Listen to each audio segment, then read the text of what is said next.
तो हरपाल नाम के एक भक्त थे भगवान के, खूब भजन करते थे, खूब साधना करते थे, नाम जप करते थे, कथा सुनते थे, लेकिन वो ब्याह नहीं कर रहे थे। क्यों? उनकी इच्छा थी कि जैसा मैं भजन करता हूँ, जैसी मेरी भक्ति है, जैसा मेरा भाव ठाकुर जी के प्रति है, ऐसी कन्या मिले तो मैं ब्याह करूंगा, नहीं तो जीवन भर ऐसे ही रहूंगा। तभी उनके किसी रिश्तेदार ने आकर के बताया, बोले तेरे लायक कन्या मिल गई मुझको। तो हरपाल जी बोले क्या क्या गुण है उस कन्या का? बोले उस कन्या ने शर्त रखी है, मैं उसी से ब्याह करूंगी जो रोज 1000 संतों को प्रसाद पवाता हो। हरपाल जी बोले अब तो मुहूर्त भी नहीं निकलवाना, कल ही ब्याह करवा दो मेरा। ऐसी कन्या से तो मैं बिना मुहूर्त के ब्याह करूं। मुहूर्त उसके संग देखा जाता है जिसके संग यह संकोच हो या फिर यह दुविधा हो कि पता नहीं जीवन कैसा चलेगा। इससे तो मुझे भरोसा है बढ़िया जाएगा मेरा जीवन, इसी से ब्याह करा दो। कन्या ने शर्त रखी, हरपाल जी हम आपसे ब्याह तो कर रहे हैं पर हमारी शर्त मंजूर है ना, रोज 1000 संतों को प्रसाद पवाना पड़ेगा। बोला मैं निश्चित करूंगा, आप ब्याह कर लो। और ब्याह हो गया। हरपाल जी रोज 1000 महात्माओं को प्रसाद पवाते। अब देखो, अगर कोई संकल्प ले ले कि मैं 1000 महात्माओं को प्रसाद पवाऊंगा, अगर 100 महात्मा ज्यादा बढ़ जाएं, 200 महात्मा ज्यादा, उनको मना करेगा क्या? वो तो फिर अपराध बनेगा उससे। प्रसाद पवाने का संकल्प लिया तो जितने आए सबको बैठाने की जिम्मेवारी उसकी। तो हरपाल जी ने नियम ले लिया, रोज 1000 महात्माओं को भोजन कराते। अब 1000 की जगह कभी कभी 1200 भी हो जाते, 1300 भी हो जाते, 1500 भी हो जाते। लेकिन हरपाल जी करते कुछ नहीं थे, कमाई का कोई जरिया नहीं था, केवल दादा परदादाओं के पुस्त से जो उनके पुश्तैनी धन था उसी को ही खर्च करते जा रहे थे। 1 साल तक बढ़िया चला, 1.5 साल बढ़िया चला, लेकिन 1.5 साल बाद धीरे धीरे धन खत्म होने लगा। जैसे ही धन खत्म होने लगा, हरपाल जी बड़ी चिंता में आ गए, क्या करें।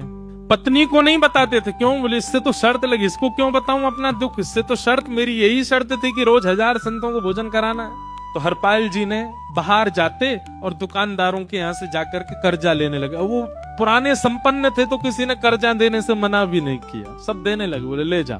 इतना कर्जा कर लिया, 6-7 महीने तक कर्जे में भी उनके संत सेवा बंद नहीं हुई।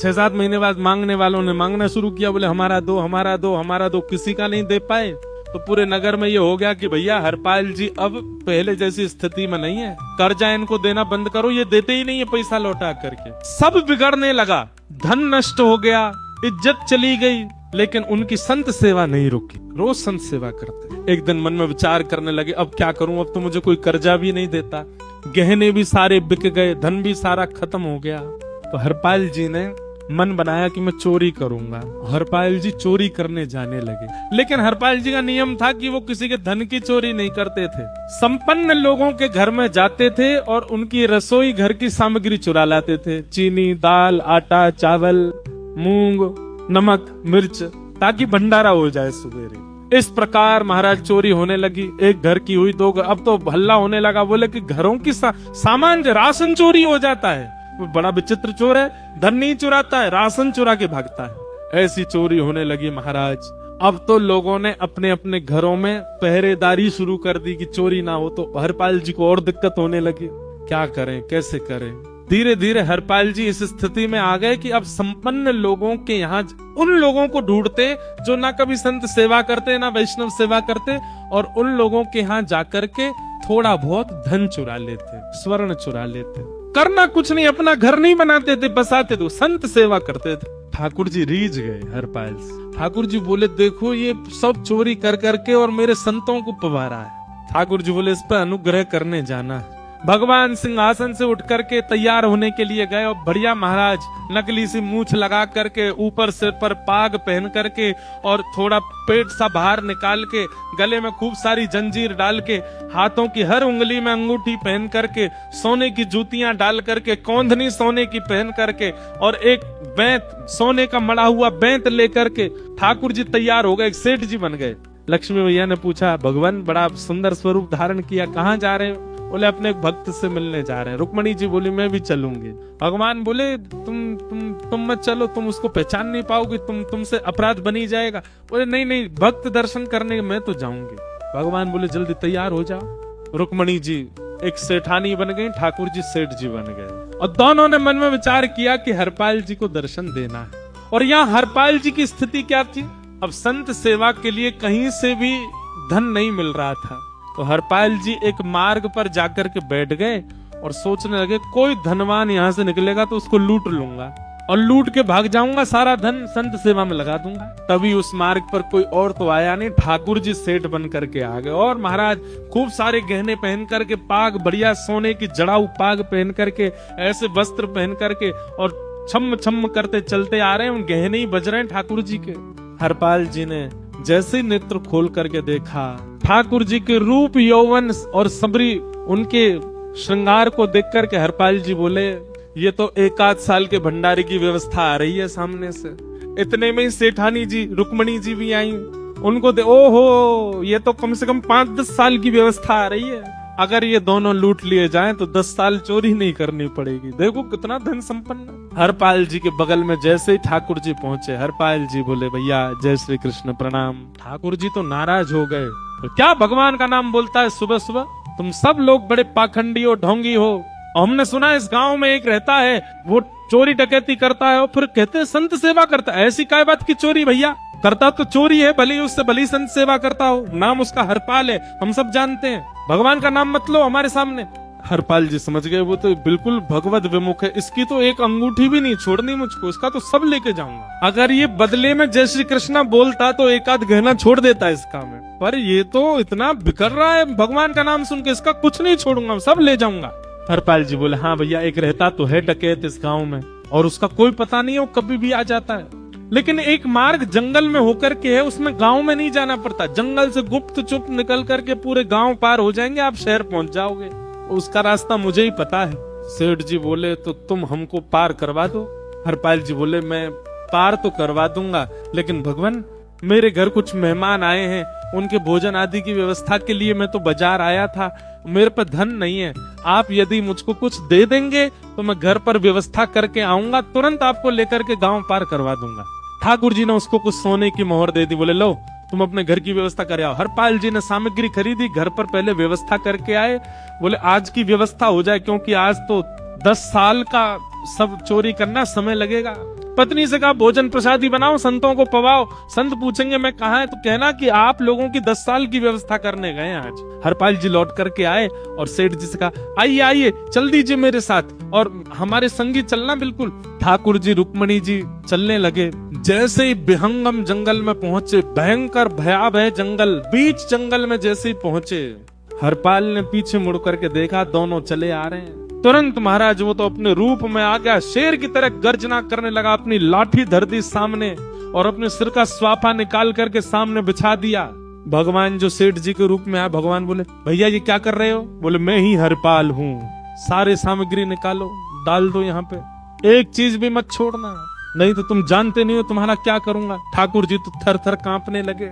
रुक्मणी जी बोली, देखो कैसा नाटक कर रहे हैं। रावण के आगे नहीं डरे थे, कुंभकर्ण के आगे नहीं डरे, हिरण्यकश्यप के आगे नहीं डरे, और वो हरपाल के आगे ऐसे कांप रहे हैं। भगवान तो मन की सब समझ जाते हैं, कौन ही मार रहे हैं, वो तुम भी कांपो क्यों? बोले, भक्त है भैया, ये हमारो भक्त है। अनुब्रजम में हम नित्यम पूये ये तन्य रेणु भी, इसने हमारे लिए सब गवा दिया, हमारे वैष्णव संतों के लिए सब लुटा दिया, इसके आगे भयभीत होने में कोई लज्जा नहीं। लक्ष्मी नारायण दोनों कांप रहे हैं और हरपाल कह रहा, सब निकालो। ए सेठानी जी, कान के कुंडल उतारो। कान कुंडल उतार दिए, नाक की नथनी उतार दी, सब उतार के धर दिए, हाथों के सब कड़ूला आदि भी धर दिए। भगवान ने भी अपने सब उतार। बोले, बैत कहाँ लेके जा रहे, उसको भी धर दो। बोले, अरे भैया बुढ़ापे की लाठी, हम गिर जाएंगे। बोले, कुछ नहीं गिरोगे, धर दो इसको। जीवन में कभी राम ना जय श्री कृष्ण बोलने पे चिल्ला रहे थे मुझ पे, रखो इसमें, यहाँ सारा धर दिया। बोले, बहुत बढ़िया हो गया, अब 10 साल की व्यवस्था हो गई। इतने में भगवान की कनिष्ठ उंगली में एक अंगूठी थी। हरपाल बोला, ये कहाँ बचा के ले जा रहे हो, इसको दो। बोले, अरे भैया ये तो बहुत बचपन की हमारी अंगूठी है और ये आज तक हमारी निकली नहीं है और ये निकल ही नहीं पाएगी, इसको बाहर हम निकाल ही नहीं सकते, इसको तो रहने दो हमारे पास। बोले, तुम क्या जानो, इस अंगूठी से कम 1 हफ्ता संत भोजन होगा और तुम पे तो दया करनी नहीं है। चिल्लाए थे मुझ पे जय श्री कृष्ण बोलने पर, निकालो इसको। भगवान खूब प्रयास करें, वो नहीं निकले तो हरपाल जी ने उंगली पकड़ी, बोले, इसको काट देता हूं मैं, तुम्हारे पास उंगली रहने का कोई काम नहीं है, तुम उंगली से करते ही क्या हो। और महाराज जैसे ही उंगली पकड़ करके काटने का मन किया, वो काटने ही वाले थे, इतने में ही द्वारिकाधीश भगवान शंख चक्र गदा पद्म धारण करके प्रकट हो गए सामने। रुक्मणी जी महालक्ष्मी के रूप में प्रकट हो गई और दोनों ने अपने अंक में हरपाल को भर लिया। हरपाल जी समझ नहीं पा रहे ये क्या हुआ, दूर हटे, बोले नाथ हम साक्षात द्वारिकाधीश, साक्षात रुक्मिणी तुम्हारी भक्ति से प्रसन्न होकर तुमको दर्शन देने आए। हरपाल जी घुटने के बल बैठ गए, रोने लगे, सर रख दिया चरणों में, पटकने लगे, बोले नाथ मैंने अपने नाथ को लूटा, आज मैंने अपने स्वामी के साथ डकैती कर रहा था, मैं अपने स्वामी की उंगली काटने पर मजबूर हो गया था, इसका मतलब तो मैं पापी हूँ, मेरा पाप इतना प्रचंड हो गया कि मैं आपके रूप को नहीं पहचान पाया। भगवान ने हृदय से लगा, नहीं हरपाल, तुमने कभी अपने लिए प्रयोग थोड़ी किया, तुम्हारी पत्नी भूखे सो जाते हो लेकिन संतों को भूखा नहीं जाने देते। ठीक है, उसके लिए भले ही तुमने वह गलत मार्ग अपनाया जो नहीं अपनाना चाहिए था, परंतु उसमें उद्देश्य कोई और तो नहीं था, मेरे जनों की सेवा ही तो थी, मेरे वैष्णवों की सेवा। और देखो हरपाल, एक मेरी बात सुनो, आज तुम्हारे मन में ग्लानि होती है कि तुमने दूसरों का धन हड़प करके और उससे संत भोजन कराया।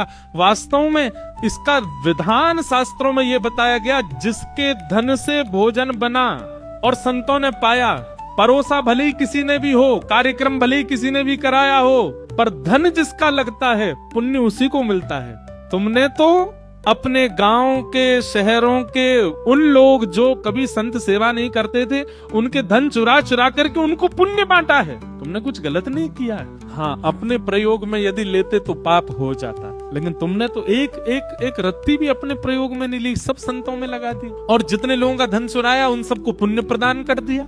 हम तुमसे बड़े प्रसन्न। हरपाल जी चरणों से लिपट गए, बोले नाथ आप बड़े कृपालु, बड़े दयालु। भगवान बोले अब हमने दर्शन दे दिया, अब हम जाएं।